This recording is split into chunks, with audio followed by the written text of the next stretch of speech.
Hello, welcome back to House of the Dragon Season 2, Episode 5. Breakdown: Where do dragons come from? In this week's House of the Dragon Season Deep Dive, we look at the relationships between Targaryens and dragons, Rhaenyra's role model, Daemon's mother, dragon math, and more. Otto is not the king's wartime hand. Alicent is not the wartime royal regent. What about Jacaerys Velaryon? He's a wartime heir, and this week he has an intriguing plan for enlisting additional dragons. Let's discuss that and more in House of the Dragon's latest episode, Regent. Deep dive of the week: Who can ride a dragon? Last week, George R.R. Martin wrote a lengthy blog post about dragons. He discusses the attention he paid when creating his dragons, such as designing them with 2 legs rather than 4 and giving them huge wings to allow for realistic flight. He also has certain principles for how the link between dragon and rider functions. They form bonds with some males. The whys and hows of this, as well as how it came to be, will be explored in greater depth in The Winds of Winter, A Dream of Spring, and Blood and Fire. Septon Barth got much of it right. Dragons, like wolves, bears, and lions, can be trained but not completely tamed. They'll always be hazardous. Some are wilder and more determined than others. Individuals have personalities. Because of the links they share, they frequently reflect their riders' personalities as a result of the links they share. They don't care about gold or stones any more than a tiger would. Unless the rider was preoccupied with flashy things, and even then, there are numerous theories concerning dragons. As with nearly everything magical in Westeros, it is difficult to distinguish between myths, stories, half-truths, misunderstandings, and outright lies. Martin, however, provides us with a North Star to follow, claiming that Septon Barth should be our authority. So what does Barth know about dragons? First and foremost, let us establish who Septon Barth was.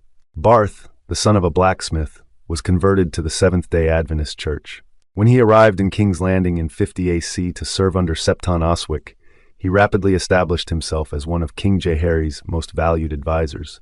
Barth was widely regarded as unusually clever, learned, and hard-working, and Jaehaerys promptly appointed him the Hand of the King, a position he held for more than 4 decades. Barth's accomplishments: helping establish a large system of laws, considerably decreasing the crown's debt, and building infrastructure in King's Landing, all contributed to an exceptional period of calm. Unfortunately for us, most of his writing is lost to history. However, some parts are mentioned in other sources, providing insight into what Barth learned about dragons during his extended stay in King's Landing. One thing is certain about Barth's dragon research. He believed that the Valyrians of old used blood magic to transform wyverns, flying reptiles similar to dragons but smaller and unable to breathe fire, from the continent of Sithorios into dragons. He felt dragons were created, not tamed. Barth conducted substantial research in this area. His curiosity began about 56 AC when Princess Arya Targaryen, Jaehaerys' niece, returned after a journey to unknown lands. Arya, only 12 years old, had claimed Balerion and departed Dragonstone during the night. She had not been seen in almost a year, and her whereabouts were a complete mystery to everyone in Westeros, including her mother, Rhaena, who rode her own dragon and looked for her. When Balerion returned, he landed in the inner ring of Maegor's holdfast, and Arya slipped off his back, deathly ill. Her muscles had melted away from her bones.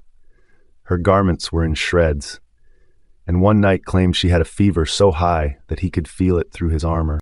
Barth, who attended to the princess on her last day of life, was shocked by what he witnessed. Fire and Blood includes a lengthy excerpt from Barth's notebook in which he describes Arya's condition as he and Grand Maester Bennifer feverishly attempted to treat her. Barth stated that when he touched Arya's skin, it was as if I had thrust it into a pot of boiling oil, and that there were things inside her, living things, moving and twisting, mayhaps searching for a way out. He remarked, the poor child was cooking from within. Eventually, Arya's flesh darkened and cracked. Her orifices were filled with smoke. When Arya's heart stopped, the things within her emerged. Worms with faces, snakes with hands, Barth wrote. One, at least, was as long as my arm. Days later, Barth wrote again, assuming that Balerion had transported Arya to Old Valyria. It is here that we come closest to a central thesis on Barth's thoughts regarding the origins of dragons. The Valyrians were more than dragon lords, Barth stated. They also studied blood magic and other dark arts, digging deep into the soil, seeking secrets best kept hidden, and twisting beasts and human flesh to create hideous and unnatural chimeras. The gods punish them for their misdeeds.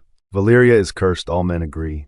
This occurrence inspired Barth to explore dragons, and he eventually created Dragons, Worms, and Wyverns, Their Unnatural History, Westeros' most comprehensive guide to dragon lore and history. Unfortunately, the text is lost. Around 7 decades after Barth's death, King Baelor Targaryen ordered its destruction. The Citadel also criticized the work as provocative but unsound. Martin, however, advises us to believe Barth. Barth also suggested that dragons can change sex, which is largely disregarded by Westeros maesters. However, the story has hints that Barth is correct. Barth's area writing makes the strongest case that the blood of the dragon is real. His phrase, twisting the flesh of creatures and men, implies that the Targaryens have dragon blood pouring through their veins.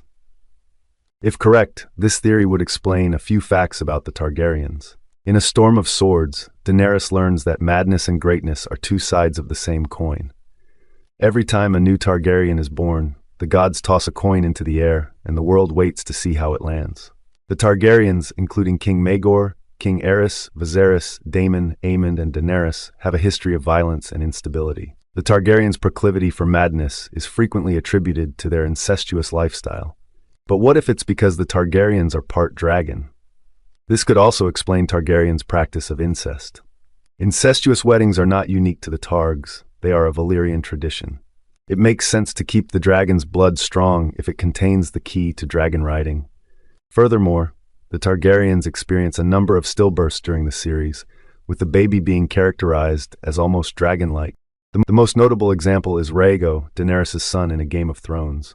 As Mirri Maz Duur performs a blood rite on the dying Khal Drogo, Daenerys goes into labor and develops a fever. When she wakes up, she discovers that her son was stillborn. Mirri portrays Rhaego as scaled like a lizard, blind, with a stub of a tail and small leather wings like a bat's. When I touched him, the flesh sloughed off the bone, revealing grave worms and a stench of decay. He'd been dead for years. Remember Rhaenyra's stillbirth in House of the Dragon, when she discovers Alicent and Aegon have taken her crown? In Fire and Blood, Rhaenyra describes the kid, whom she names Visenya, as a stillborn girl, twisted and malformed, with a hole in her chest where her heart should have been, and a stubby, scaled tail. Another stillbirth fits this pattern. Eleanor Costaigne, one of King Maegor's wives, gave birth to a stillborn abomination said to have been born eyeless and with small wings, according to Fire and Blood. Thank you for watching.